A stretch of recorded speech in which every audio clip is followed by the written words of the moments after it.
Halos nasa kamay na ni Gabo at Samantha ang kanilang target na si Tigre. Matagal nilang minamanmanan ang bawat galaw nito at alam nilang sa isang bar magaganap ang lihim na transaksyon ni na Tigre at Mr. Chan.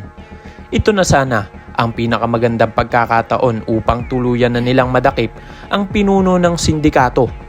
Ngunit ang pinakamahirap na bahagi ng operasyon ay hindi ang paghuli kay Tigre. Ang tunay na hamon ay kung paano sila makakapasok sa loob ng bar nang hindi napapansin.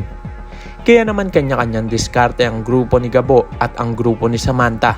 Pareho nilang layunin na makalapit sa target nang hindi nabubunyag ang kanilang pagkakakilanlan. Subalit sa gitna ng kanilang maingat na operasyon, isang hindi naasahang pangyayari ang biglang sumira sa lahat ng kanilang plano. Muling nagkaharap sina Gabo at Samantha. At bago pa man sila makapagpatuloy sa kanilang misyon, agad na sumingit si Sebastian. Dahil sa sobrang pagmamayabang at kagustuhang magpabilib kay Samantha, hindi na nito napigilan ng sarili. Umira lang kademonyohan ng kanyang kamay, ayun gumalaw. Sa halip na pairali ng pagiging profesional, agad niyang sinugod at sinuntok si Gabo. Hindi rin umatras ang ating bida kaya mabilis na nauwi ang dalawa sa isang matinding palitan ng suntok. Habang abala sila nagbabakbakan, tuluyan nilang naiwala ang kanilang focus sa operasyon at dito nangyari ang hindi nila inaasahan. Sa gitna ng kanilang pagtatalo, aksidenteng naibunyag ni Sebastian na isa siyang miyembro ng NCIA.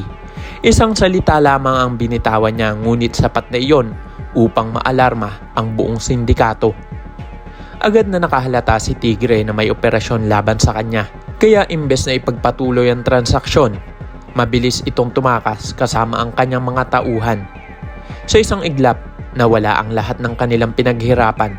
Ang operasyong ilang araw na pinaghandaan ay tuluyang pumalpak dahil lamang sa kapalpakan ni Sebastian.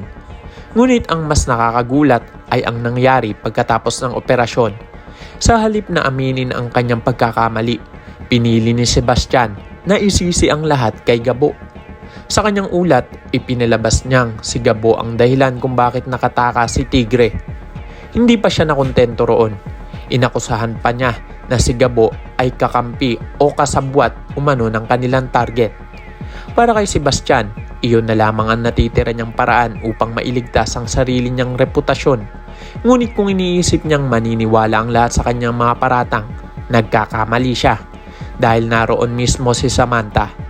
Siya ang nakakita sa buong pangyayari at alam niyang pareho lamang ang layunin nila ni Gabo, ang madakip si Tigre. Alam din niyang walang anumang ginawa si Gabo upang tulungan ng kriminal, kaya hindi ahayaan ni Samantha na manaig ang mga kasinungalingan ni Sebastian.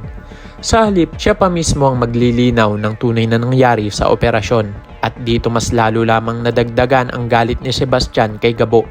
Hindi na lang ito simpleng kompetisyon. Unti-unti na itong nagiging personal. Habang mas napapalapit si Gabo sa tiwala ng NCIA, mas lalo namang nauubos ang pasensya ni Sebastian. Kaya naman kung isa ka rin sa mga nagnanais na habang maaga pa lamang ay maputulan na ng sungay itong si Sebastian, ay pakiclick lamang ang like at subscribe button para updated ka lagi sa mga susunod ko pang i-upload. Pwede ka rin mag-iwan ng komento sa ibaba para sa iyong mga saloobin at suwestyon. Maraming salamat sa iyong panonood.